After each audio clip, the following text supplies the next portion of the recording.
Welcome back to One-on-One with Mr. U. Of course, I'm your host, Mr. U. In studio with us, the host of the I Am Pain-Free podcast and the owner of Exodus Strong. While Rene is in the house with us, man. Brother, so good to have you here, man. How are you? I am fantastic. It's amazing to be here. Same here, brother. Glad to have you in here, man. We had so many awesome nuggets I feel like you dropped in our conversation, our pre-interview combo. Man, I want to get into this, but customarily, we always ask our guests first question out of the box. Tell us about what life was like for young Rob and your upbringing, your background. We can handle whatever you bring out there, man, but we'll hear a little bit about you and where you come from, man. So share that with our audience, please. Sounds great. Yeah, I had a really amazing childhood. To be honest, it was really nice. I had parents that actually stuck together, and were happily married for a really long time, and raised in a middle class neighborhood. And the upbringing was great. And I was an athlete as I was young. I loved all different types of sports, and running became a huge passion of mine. I just one of those things that I was good at basketball and other things, but running, I was just an extra step ahead of most people my age. And so that became a huge passion of mine, is running. And I thought that was what I was going to do, right? That was my goal in life, to be a professional runner way back when I was a young kid. And there weren't any really professional runners at that time. So it was kind of a unique goal, but God had a different plan for my life. And so that ended up having a crazy accident in Utah that really changed my entire life from then. And I've actually had a couple of those near-death experiences that I know that the Lord has a plan for my life, because I'm still here, and I have breath in my lungs today. And so I'm just super passionate about life. I definitely want to hear about this, man, and especially those experiences. I've been asking this a little bit more recently than ever in our podcast history. I really believe that purpose leaves clues. I'm just wondering, in hindsight, as you look back now at your upbringing, your childhood, did you see anything there that was a clue that you didn't see at the time, but you see it now looking back? In retrospect, you know what? Yeah, you know what? It was always there. I just didn't realize it, and now I'm doing it, or now it's a mission or a passion for me. Can you find a clue like that from back then? Oh my gosh, it's absolutely phenomenal how I feel about that now, because I look back at my life and I can see how God trained me specifically to do what I'm doing today. So I finally feel like I'm finally in the purpose that God has me for on this earth. For the first time in the last 5 years, I finally feel like I figured that out, right? And I understand why He wants me here and how He trained me. I look back at my youth, right, and when that running thing, and one of the things I learned back when I was a young runner, not only just the discipline, right, to work hard, and I worked my butt off. I worked harder than any of my competition, and I knew how to work hard, and I had this work ethic that was amazing. But then I also learned about nutrition. One of the things that differentiated me as a young kid is I read this book called Eat to Win, and that book taught you how to eat well in order to fuel your body to be a better runner. And my competition's eating, hot dogs and sodas, and I'm fueling my body perfectly. And I always had a little extra oomph at the end of the race. I was a distance runner, so that last part of the race is super important. And I always had a better kick than my competition. And I attributed that to me understanding how important nutrition was, right? So He taught me dedication and hard work and nutrition as I was a young guy, and then boom, right? My whole direction in life gets totally disrupted, and now I'm all of a sudden, boom, okay, and now what? So then I did what the world tells you to do. Like, I went and got a job, and I went and worked for a large corporation. Amazing family, and had 3 kids and a white picket fence, and all the things that the world tells you to do, right? So I did that. But at the same point, during that process, I did join a large corporation, and I worked for large companies, and I learned how to communicate and how to sell enterprise technology to large corporations. But I got in front of boardrooms, right, and people with, really a lot more experience than I, a lot more money than I, and I was able to actually just have conversations with them and actually communicate with them, and learned how to what's important to them, and how can I position whatever I'm doing to be important to them in order to advance what I was trying to accomplish. So he gave me that communication skill set. Oh yeah. And then boom, guess what? Bam, the Life pandemic, change. you know, Life change. Yeah. and then the pandemic threw my whole career in jeopardy because I couldn't travel. I was a traveling sales guy. So that Oh, wow. changed my entire life again. And then that's where I learned the skill of research, right? That was the first time in my life that I had time to kind of sit back and look at what's going on in the world. And my gosh, this world is crazy right now. We can see it, right? It's like our water is compromised, our food is compromised. It's just it's our air is compromised. It's like so many things are bad. And I've learned a lot of research about our healthcare system. Our healthcare system is just I want to get set into up that. just Yeah, for definitely. failure, right? So it's just not the right incentivization to help people, right? We need to help people with their bodies and with the temple that God gave us. And so I literally now look back on that and say, okay, gosh, he taught me that when I was a youth. He taught me this when I was, middle aged, and then he taught me this at now at the end, where I'm really learning how amazing our temple is. And I've taken all of that learnings from my past into what I'm doing now. It's like, how can I help people live faithfully and healthfully? So it's really fun. Definitely. We're doing a lot towards that. I want to get into it with the time that we have left. Hopefully we can get all of the questions that I have for you asked and answered. Sounds good. We'll see how it goes. Try not to talk so much. That's okay. That's okay, Rob. I love it. Glad that you're here, man. We were talking about some of the experiences. I can relate to some of the near-death experiences, but I'd love for you to, like me, if you have like 3 or 4, it's like they all are different in different ways. But if you can share the one that kind of took you into the place where you began to start thinking about your health more, and without getting into the whole big pharma conversation just yet, I want to kind of slow walk there. But talk about the near-death experience that kind of transformed your thinking. I know if it's near fatal, it's going to transform the way you think anyway. So it's just obvious. But I guess the one that comes to mind that makes you think it was a bridge to you starting the I Am Pain Free podcast and your quest to help people live healthy lives. Are you able to identify that one? Is that easy? I mean, the big piece of that was my accident when I was running, right? So I was made the U.S. junior team, so I was like the second best miler in the country. So I was really making, I was on the path to make the Olympic team, and I was just super excited about my career path and where I was headed. And that winter, I was out on a training run, and it was snowy. The roads were covered with ice and snow, and we were out on a 10-mile run. And I was out in the middle of nowhere in Utah, and a little clearing in the road came about. So I was going over to the clearing. My buddy was following single file behind me, and a truck came behind us. And my buddy jumped into the ditch and yelled my name, and I had enough time to turn around and just see it. And I saw the truck. I'm like, I'm gonna get hit. I had no chance to jump or move or get out of the way. It was just too close. And by the time it slid into me and hit me, it threw me 36 feet, and I just landed boom straight on my face. And the crazy thing is, my face and then my knees, and I was unconscious. So this whole side of my face was just a mess, and I'm bleeding unconsciously on the side of the road, and I had a bloody nose earlier in the run. That bloody nose clogged my throat. So not only was I unconscious, but I couldn't breathe. So not a good combination, right? No, absolutely not. Yeah. So if it wasn't for my friend knowing that I had that bloody nose and unclogging my throat, I would have perished that particular day. And so that was devastating, and that really threw me for a really big loop for a long time, because I was so depressed and frustrated, and I tried to make a comeback after many months, and just my body had changed and transformed during that recovery period. So I was just having a really difficult time. So that's when I just refocused on, okay, I need to do something else. All right, I need to take care of my life and my family. And I knew God had me here for a reason, but I still wasn't sure.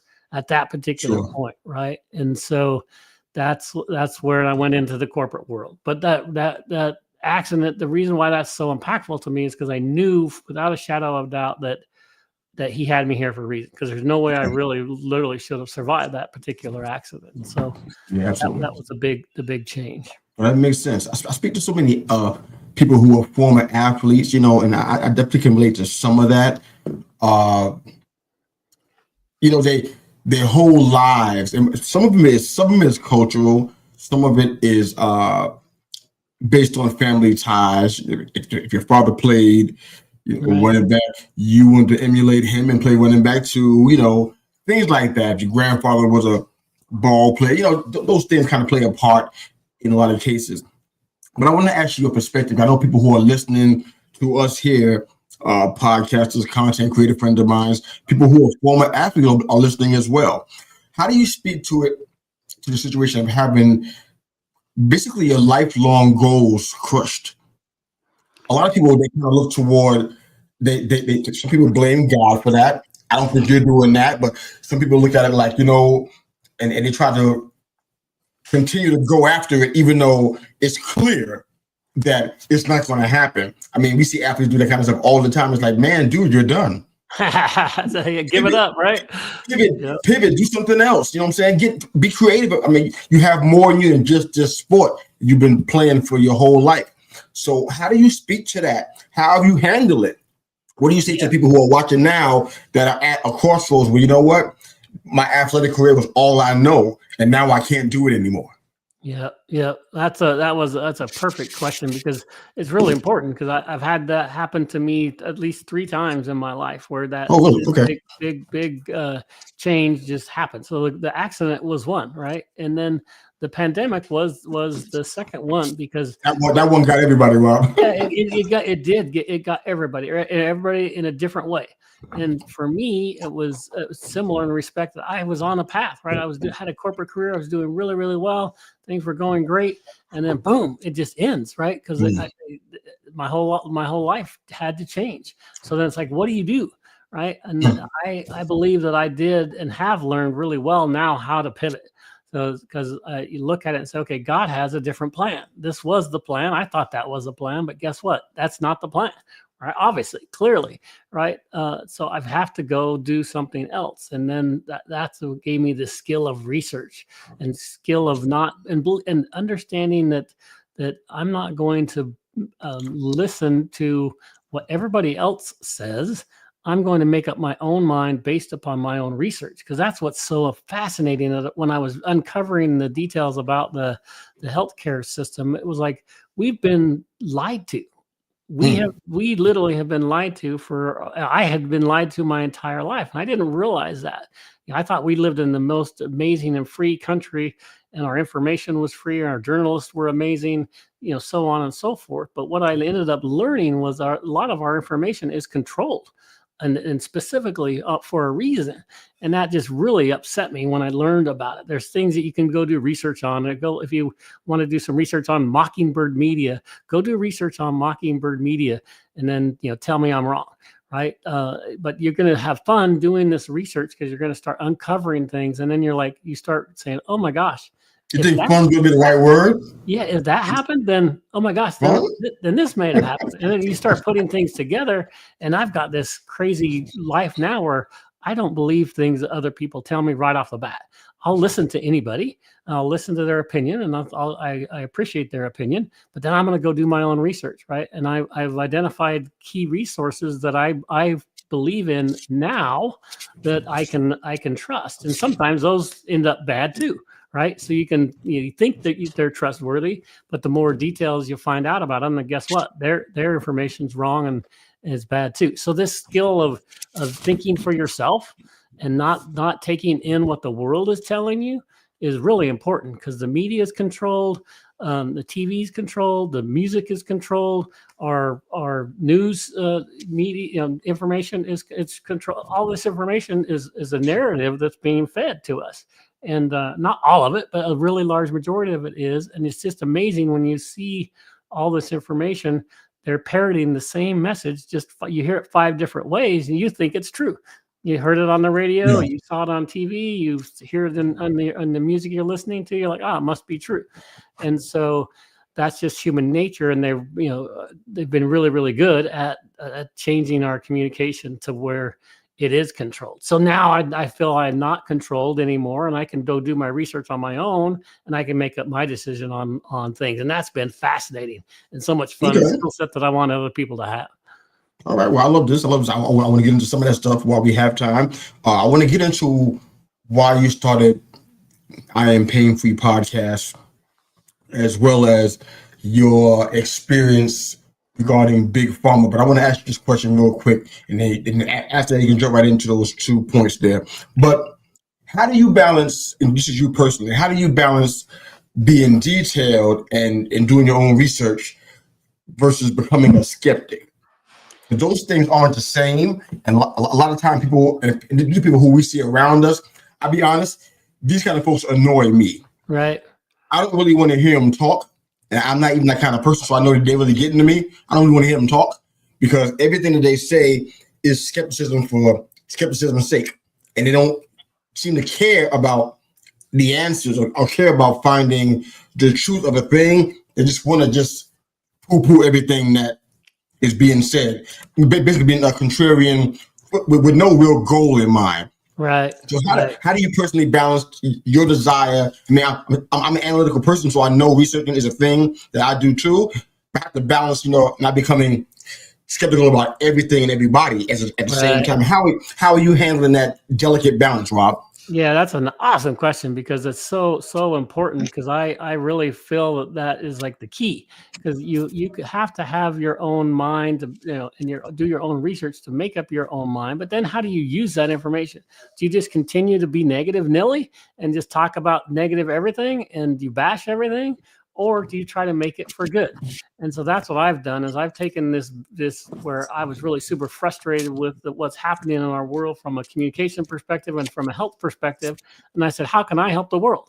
Right? I know he has me here for a reason. So what can I do? How can little me make a difference? And I just started trying to figure out ways to make a difference. And that's why I went into trying to help people with their health, right? Health has always been super important to me. And I was like, okay, I know a lot about health. How can I help people? So I started doing research. And the thing that got me started on that whole journey was vitamin D. So I remember during COVID, the establishment was attacking, they're literally suing this doctor for billions of dollars. And he was just talking about how vitamin D can help you with COVID. And I was like, oh my gosh, okay, I know vitamin D because it comes from the sun, and I know it's good for you, but it's like, okay, then why is it bad for you? So I was doing research, why is it bad? And then vitamin D is not bad, right? So I couldn't find anything bad about it. And I was like, okay, then this doctor must be really bad doctor. He must be horrible. He must be killing people or telling people really bad things. So I did a lot of research on the doctor, and he was an amazing doctor. He had really helping people from a natural, holistic perspective. And I'm like, okay, so he's okay. Vitamin D's okay. Why are they suing him for billions of dollars? That makes no sense. So then I started uncovering why they were doing that. And that's when the research I dug into in the early 1900s, how our health care system and our medical schools were really taking over by the Flexner report that was created by the Rockefellers. But so there's a long story, and you can, if you don't believe me, fine. I accept that. Go research it for yourself, right? Go look at the Flexner report and look at how the Rockefellers changed our medical system. What was that? You said Flexner report? Yeah, the Flexner report, and then how it was used to change our medical schools way back when. They really took over, and they only taught pharmaceutical-based medication, which started the whole big pharma problem we're in today. So that's really where it came from. And you can research it yourself. Don't blame me. Fine, go dig in. But that just got me. It's like, okay, that's why I'm like so passionate about health. It's like we can do it, right? We God gave us all these amazing materials on this earth, and we have a temple that's incredible. Our temple is built to heal itself, right? You cut yourself, and guess what? If you don't do anything, it's going to start healing itself. And so I just became super passionate about researching how can I help people instead of just being negative Nilly, like you said, and just fighting this medical system and saying everything's bad and it's that we're all doomed and we're all going to go to hell. And I just turned that totally around and said, okay, how can I be a light in this dark world? How can I help Yeah. people? And so that's what I started doing. I created some health solutions companies that created products to help people naturally instead of with big pharma medicine. And then I became passionate about pain. Pain was a big problem because man, when I was doing this AKA research that I love to do now, found out that our average senior today is on 15 different prescription medications during a year period. That's just horrible, right? And every single prescription medicine, you hear them on the TV commercials, right? There's so many side effects on just one. Yeah, they out here dancing on the commercial like it's something to be happy about. Yeah, I'm they're like, really? like, oh, hey, it's great. And then it's like, could be you can death. Why die. you dancing? Your Why you legs can dancing? fall off. Yeah, it's nuts, right? So then you think about 15 of those, and it's always going to cause a problem in your body. So it's just bad to have that many prescription medications at all. So I just have this big passion for people. It's like, how can I help people get off of those pain medications? How can I get them well? And so that's why I love my podcast, is because I'm teaching people how to use natural resources to help them get pain free. And there's some amazing things you can do that are free that can help you just get your body working the way it's supposed to. And when you can reduce inflammation in your body, guess what? Some of those things like pain and other things start improving and start going away. So it's been I love it, man. fun. That's good. Do you have one success story you can share about someone who's tuned into your I Am Pain Free podcast, or they've tried your supplement Exodus and they've seen some results? Can you share success story while maintaining anonymity, of course? Can you share that? Of course, I'll do two of them because I have another product that's a skin patch that you put on your body for pain. And that product is a brand called QE Strong. So instead of Exodus Strong, it's QE Strong. And this patch is so awesome because it literally just has frequencies on it, and it communicates with the energy system in your body and helps you. What the cool thing about this woman had a shoulder that was so painful and so arthritic that she couldn't even move her shoulder. She couldn't put her purse on his shoulder. She came and saw me at a conference. She put my patch on, and an hour later, she came back to me and lifted up her arm. She's like, I haven't been able to do that in 10 years. I'm like, how is that? She's like, how is that possible? I'm like, well, it's like literally the patch is interrupting that signal. So your body doesn't know you're in pain, doesn't feel that. And she's just like, that's just so incredible. So that was really a fun story. Exodus Strong is such an amazing product because it helps reduce, gives people energy, and it helps reduce inflammation. It has an inflammation response. And so that also is very, very helpful. We have a number of people who've come to us and said, hey, guess what? I chronically have to take a nap every single day. That was me. Like literally, I have a slow beating heart, and that slow beating heart caused me to have less oxygen. So about 2:00 in the afternoon, I would crash. And when I started taking Exodus, got this molecular hydrogen blend that acts as a master antioxidant. So it gets rid of the free radicals in your body. And then we have these nutrients like organic barley grass and organic wheatgrass that give me the nutrients I need to give me sustained energy. So literally, I don't have the afternoon crash anymore with this product. And so it just gives me healthy, sustained energy. And I have dozens and dozens. We have thousands of people who've been using it. It's just an amazing product. So I love it, man. Well, we only got time for a few more questions. I want to try to get them in, but thanks for sharing that, Rod. It was really awesome, man. You guys are listening. His website is exodusstrong.com. You can get information on everything Rob was sharing about a moment ago regarding his new supplement. I think the other one is QEstrong.com. Correct. Is that right? Correct. So exodusstrong.com and QEstrong.com. I'm hoping that Rob will put it in the comments section where the episode is for today, so you guys can have easy access to the information on the supplements. Time for a few more questions. Hope I can get them in. I'm trying to here. All right, so I think we all got a general idea of what big pharma is. I guess what I would like to know is, why do you think, and I mean, to me, it's kind of obvious, but perhaps not to everybody, why do you think all natural health is being censored? If you could briefly answer that for me. It's simple. It's all money. That's all money. They cannot patent natural occurring resources. So they don't want you to use natural free things because they can't patent it and they can't make any money. And so you're better off being in sick care versus health care. So they want to maybe help you with some symptoms of something. So you think you're getting better, but it's not getting you any better. It's not fixing the underlying problem. And I think, unfortunately, our healthcare system is set up for that. And it's also specialization, right? They get in this specialization where I'm a liver specialist, and you come to me with a liver problem, and I help you with your liver problem. But guess what? That pill I gave you to fix your liver problem causes a kidney problem.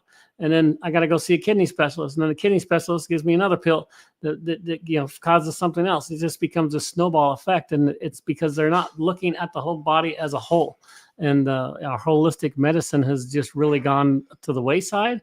And not only that, we're not looking at the person as a whole. You're not looking at them naturally and giving them natural resources that God put on this earth for us to help us. So I think it's just an incentivization problem. The people in the medical industry are amazing, right? The doctors are amazing. The nurses are amazing. So I don't want to talk bad about them at all because it's not their fault.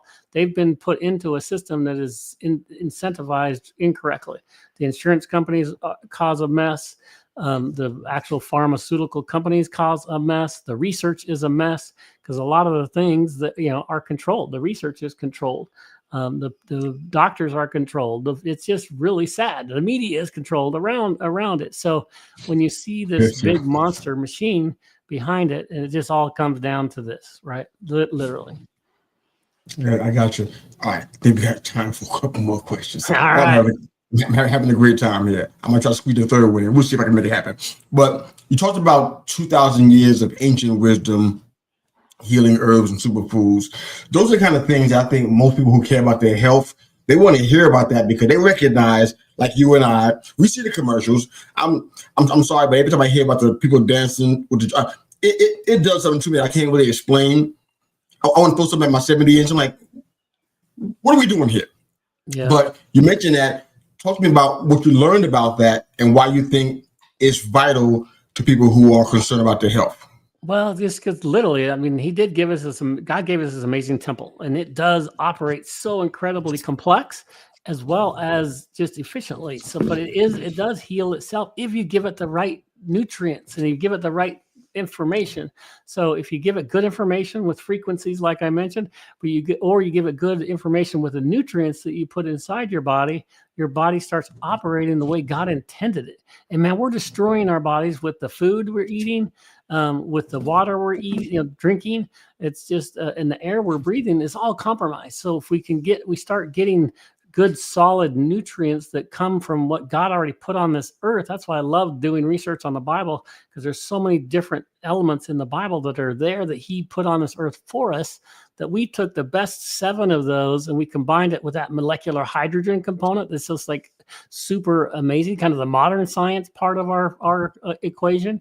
We combine that modern science with those ancient biblical herbs.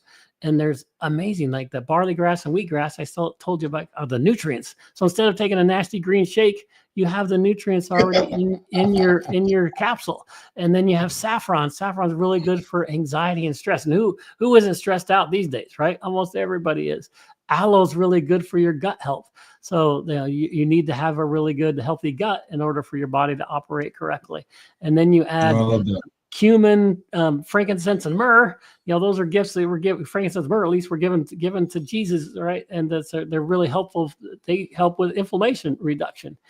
So you start combining those 7 ingredients, which is an amazing number. 7's an awesome biblical number, with the molecular hydrogen, and you have this solution that's just there's no other product in the market like it today that really does. You can throw away 5 or 6 of your supplements that you're taking today and just use Exodus as one, and it's going to help tremendously. So I'm just super passionate about it because it's like it really helps. I know it. I can hear it, man. In a dramatic way. I feel it. All right. Well, I got 2 more questions. This will be 2 for real this time. Okay. Got to stick to this one. All right. So the first of the 2 questions is this. Now, I can tell you're passionate about this, and I really love this. Talk to me about this part.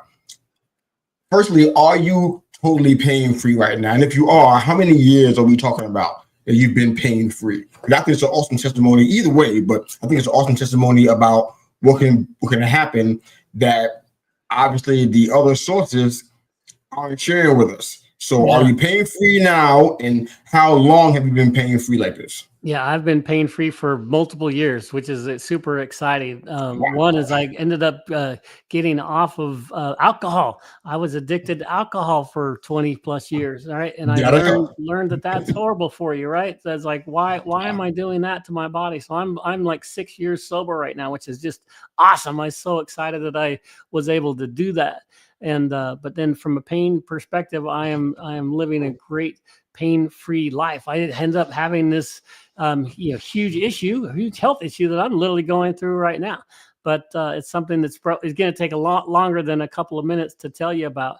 But I actually do have some pain, and recent pain, and it's a problem that I believe God gave to me for a specific reason. And I have a crazy story that just happened to me this last Friday that I'm excited to talk to you again. I think we need to have another short conversation because it's going to take an episode to talk about that. But it literally just happened to me Friday. It literally just happened Friday.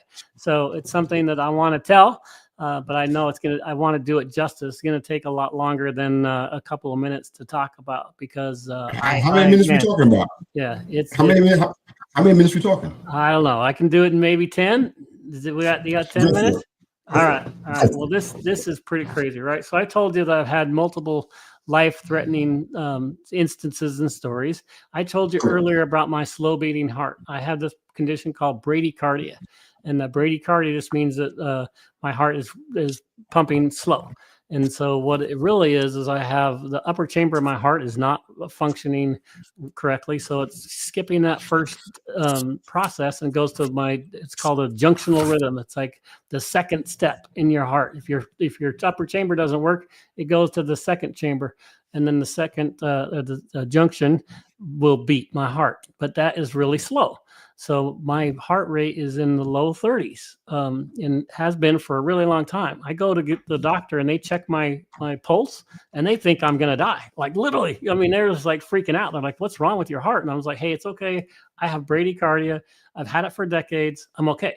And then they're like, how are you just standing around not fainting? And it's like, hey, I don't know. God made me different. So that's how I've operated for a really long time. Well, lo and behold, this is pretty crazy. So I contracted melanoma 7 months ago. And wow. I've got melanoma right now, and I'm in a battle, and I'm going to win the battle. I know it because God has this plan for me. And Friday is the perfect example of why. I believe that God gave me melanoma to save my life. And I believe that for a really honest to God truth. Is that I would not have fixed my heart if it wasn't for my melanoma. I have this melanoma and I've got a tumor in my leg that it is bothering me and I want to get rid of it. And the surgeons will not do surgery on me because my heart is not functioning the way it's supposed to function. That makes sense. So I've been working for a year on my heart, trying to do all these natural things. I'm doing exercises, I'm doing supplements, I'm doing all these natural ways to try to get my heart to operate the way God intended, the way your heart works, right? The way everybody else works, but mine wasn't. But it just wasn't working. And lo and behold, I'm like, okay, after 3 different cardiologists say I need a pacemaker, I finally relent. I say, okay, in order for me to get rid of my cancer, I need to do this pacemaker. So I go into surgery on Friday, and they said not only had my first one not work, my second one had stopped working. So my heart was only functioning based upon the last step, which is the bottom chamber, and my heart was in the high 20s now. So I was only beating in the high 20s. And during the operation to put my pacemaker in, that stopped. So my heart on Friday afternoon, this 3 days ago, my heart stopped on the operating table. And they had to really quickly get the pacemaker, a temporary pacemaker, into my heart to get it to start beating in order for them to finish the operation to get my pacemaker installed. And then they tried to slow up the pacemaker down to get my heart to work on its own again naturally, and it wouldn't do it. So Wow. I literally would not be here today if it wasn't for the amazing doctors that were there that saved my life, that did this implant. But the crazy thing about that is, I would never have been at that operating table if it wasn't for me contracting melanoma, because I would not have gotten it fixed. And it literally, my third chamber of my heart was only the thing operating my. And then if that stopped, guess what? Anybody tries to revive me, there's no reviving, because your heart, you can't restart a heart that's not functioning. So I literally would, Wow. I would have died. So I'm I glad to hear, know brother. without a shadow of a doubt, God has an amazing plan for my life, and I'm not going to ruin it. I'm going to take what He's given me. I'm going to give Him the glory, because I believe that He ended up giving me. I'm not saying He gave me cancer, but I have cancer, and I do have it, and I had it for a reason, and it's probably to fix my dang heart. Right? If I wouldn't have done that, I would never have fixed my heart.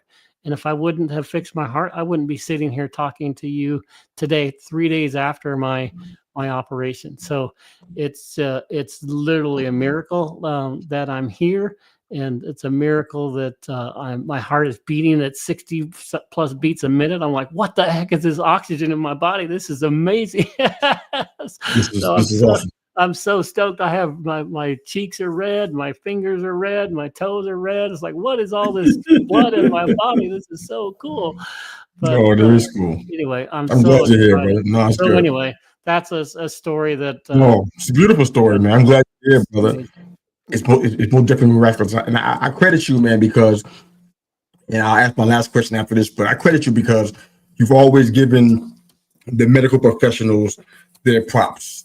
They've gone through school. I mean, anytime you engage in any kind of system, especially in the world at large, most folks go into it usually with the right kind of hearts. They want to help people. Yeah. They want to serve people. They don't understand the machine that they're going into a lot of times. I mean, I went to the corporate world hoping I can help people out in my career. And I walked into a machine. I didn't know it was a buzzsaw for me. Right. I had no idea. So, I mean, you always credited them and gave them their props, man, in all of our conversations with each other. I respect you for that, man. So definitely thank you for doing that. And your goal for helping 100 million people read their Bibles. Yeah, I want 1 million people to read the word. 100 million. Yeah, no, I'll take 100 million. That'll be. Let's get the million first. I put too much. Sorry. Okay. 1 million people read their Bibles every day. I love that, man. Here's my final question for you, Rob. It's always a tough one for everybody because they got to think a little bit. But all your prior work is off the table. Okay. No athletics. Oh boy. No researching pharmaceuticals and healthy supplements. No writing books. Everything is off of the table. What is Rob most likely doing with his career, mission, vocation-wise? What are you doing most likely if all those things that you've already done is off the table? Yeah, man. I think honestly, I think it's just to serve others in some fashion or another. That is a really difficult question, right? Because you think about everything that you know and everything you've done is because of the experience that you've had. But what if I had nothing? It's like I know that I've been given so much, and I've learned that this relationship with Him is really what matters, and your relationships with the people around you are really what matters. It doesn't matter how much money you have.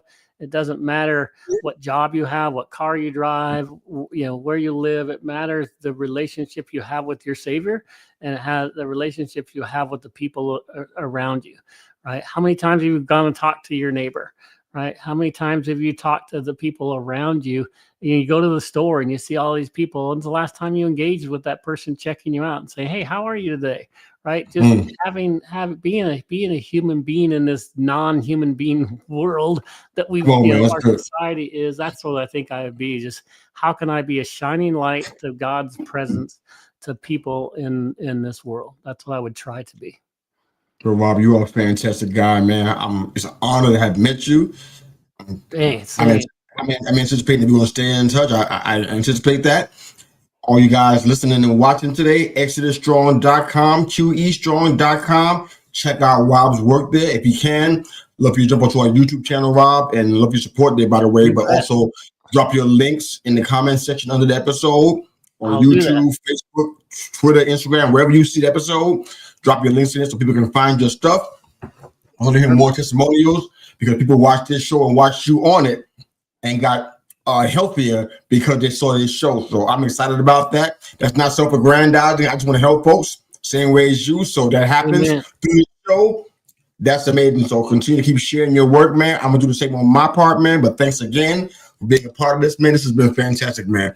Any closing thoughts for us, Rob? I just appreciate you. Thank you for what you do, and thank you for your heart to help other people. And just it's amazing. So I really appreciate you giving me this time, and thank you for listening to my crazy life and crazy stories. That's okay. The more crazy stories you got down the line, I have you back on so we can talk about them. That sounds good. All right. Thanks again, Rob, Mr. U. We're out of here. Thanks again for watching and listening. Have a great day.